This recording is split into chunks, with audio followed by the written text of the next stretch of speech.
മോളെ, നീ എന്തുകൊണ്ടാണ് ഈ വിവാഹം വേണ്ടെന്ന് പറയുന്നത്? അവനൊരു ഉയർന്ന ഉദ്യോഗസ്ഥൻ, നമ്മളെക്കാൾ സാമ്പത്തിക ശേഷിയുള്ള കുടുംബത്തിലെ അംഗവുമാണ്. പണം മാത്രമല്ലല്ലോ ജീവിതത്തിൽ വലുത്. പിന്നെ നീ എന്താ ഉദ്ദേശിക്കുന്നത്?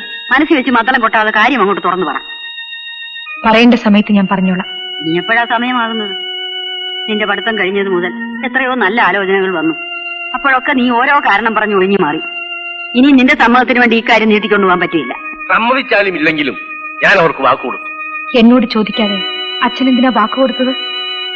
ഞാൻ നിശ്ചയിക്കുന്ന വിവാഹത്തിന് എന്റെ മകൾ സമ്മതിക്കുമെന്ന് വിശ്വാസമുള്ളതുകൊണ്ട്. ഇല്ലച്ചാ.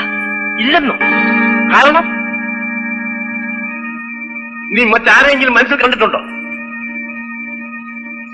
ഉണ്ട്. എന്നാൽ ആരെന്ന് പറ. ബാലേട്ടൻ.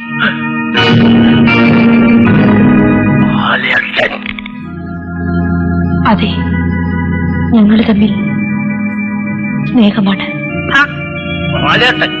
ആ തൃങ്കിയല്ലാതെ ഈ ലോകത്ത് മറ്റാരെയും നിനക്ക് സ്നേഹിക്കാൻ കിട്ടിയില്ലടി. എന്റെ കണ്ണിൽ ബാലേട്ടൻ തെണ്ടിയല്ല. നിർത്തടി. മേലാലാന്റെ പേര് പറഞ്ഞാൽ നിന്റെ നാട്ടിൽ ഞാൻ ചവിട്ടിക്കൊടുകളെ.